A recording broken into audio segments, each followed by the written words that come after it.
The Lord be with you. I'm Deacon Keith Fournier. Our first reading is from the book of Ezekiel. He brought me back to the entrance of the temple, where a stream flowed eastwards from under the temple threshold, for the temple faced east. The water flowed from under the right side of the temple, south of the altar. He took me out by the north gate and led me right round outside as far as the outer east gate, where the water flowed out on the right-hand side. The man went off to the east, holding his measuring line, and measured off 1,000 cubits. He then made me wade across the stream. The water reached my ankles. He measured off another 1,000 and made me wade across the stream again. The water reached my knees. He measured off another 1,000 and made me wade across the stream again. The water reached my waist. He measured off another 1,000. It was now a river which I could not cross.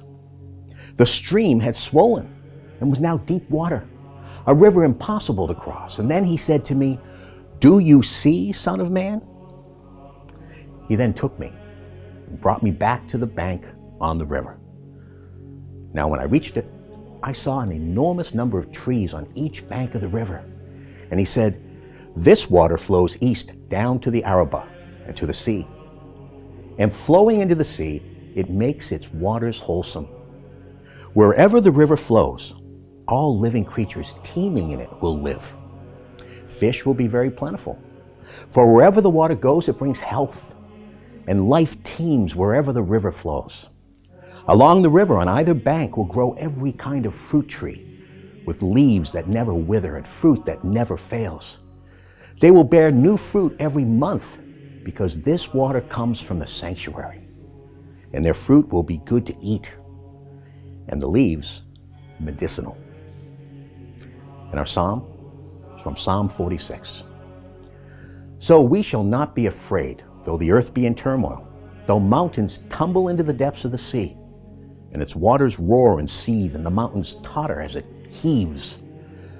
Yahweh Sabaoth is with us, our citadel, the God of Jacob. God is in the city, and it cannot fall. At break of day, God comes to its rescue. Nations are in uproar. Kingdoms are tumbling. When he raises his voice, the earth crumbles away. Come, consider the wonders of Yahweh, the astounding deeds he has done on earth. He puts an end to wars over the whole wide world. He breaks the bow. He snaps the spear. Shields he burns in the fire." In a reading from the Holy Gospel according to St. John.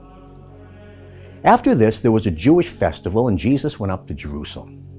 Now in Jerusalem, next to the sheep pool, there is a pool called Bethesda in Hebrew, which has 5 porticos.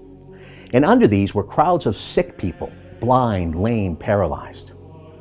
One man there had an illness which had lasted 38 years.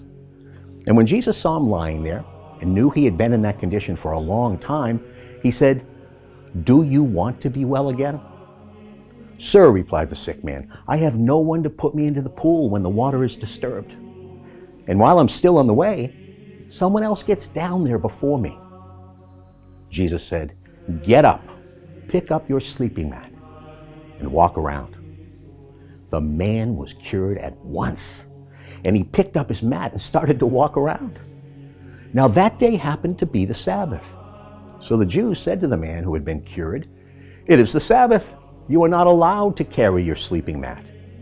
He replied, "But the man who cured me told me, 'Pick up your sleeping mat and walk around.'"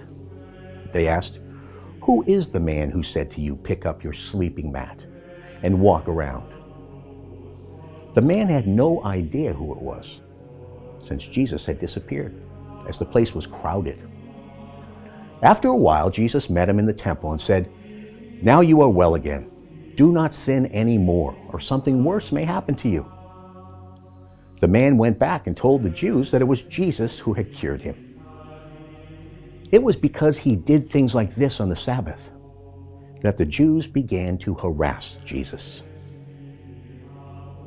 The Gospel of the Lord.